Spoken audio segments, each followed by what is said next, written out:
Ahmed El Kannous ne fait plus partie des engagés. Le nouveau nom du CDH à Molenbeek-Saint-Jean et même dans l'ensemble de la région bruxelloise, c'est une page politique qui est en train de se tourner.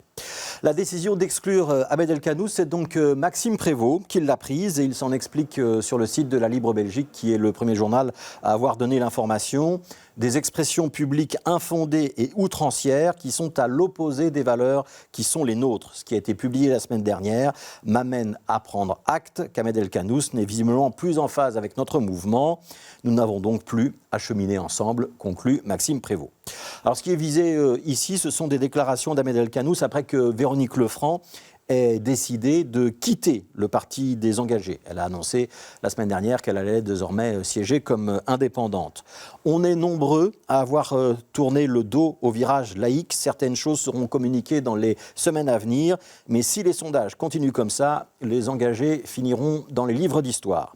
Ces propos sont donc ceux d'Ahmed El Kannous, là aussi dans la Libre Belgique. Ils n'ont donc pas plu à son président de parti, on peut comprendre, qui lui indique la porte de sortie. Une démission donc et une exclusion. Véronique Lefranc avait choisi de se désengager des engagés. Ahmed El Kannous est lui dégagé des engagés. Alors le poids d'Ahmed El Kannous, il est relatif. Aux dernières élections communales à Molenbeek, il avait quand même recueilli presque 1700 voix. C'est quand même près d'un électeur sur deux du CDH qui avait coché son nom. Si on remonte un petit peu plus loin en arrière, il avait obtenu 3200 suffrages au Parlement bruxellois en 2014. Dans l'absolu, c'était le 43e score. Il était donc loin du peloton de tête, mais c'était quand même le 4e score du CDH.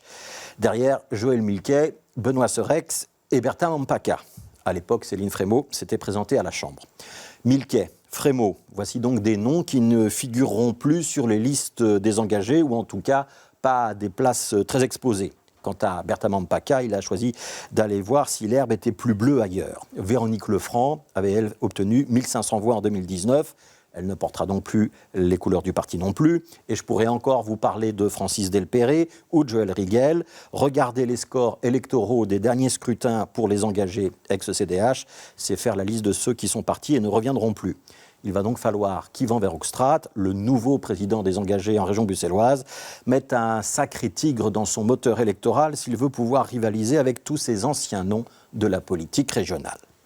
Pour les engagés, l'objectif est donc désormais simple. Regagner en cohérence politique ce qu'il est en train de perdre en surface électorale, avec un enjeu considérable. Avec les sondages actuels, s'ils se confirment, il est possible que le parti ne soit plus en mesure de constituer un groupe politique au Parlement bruxellois lors du prochain scrutin, ou même pire, qu'il ne passe pas le minimum requis pour entrer dans un Parlement. Ce changement d'équipe bruxelloise qui est donc en train de se faire, c'est un fait majeur, avec pour les partis concurrents l'idée qu'un espace au centre droit peut être en train de se créer, et comme la nature politique a horreur du vide, OMR, à Défi et peut-être à Écolo, on est en train de regarder avec beaucoup d'attention et un soupçon d'appétit ce qui est en train de se passer dans la famille des engagés.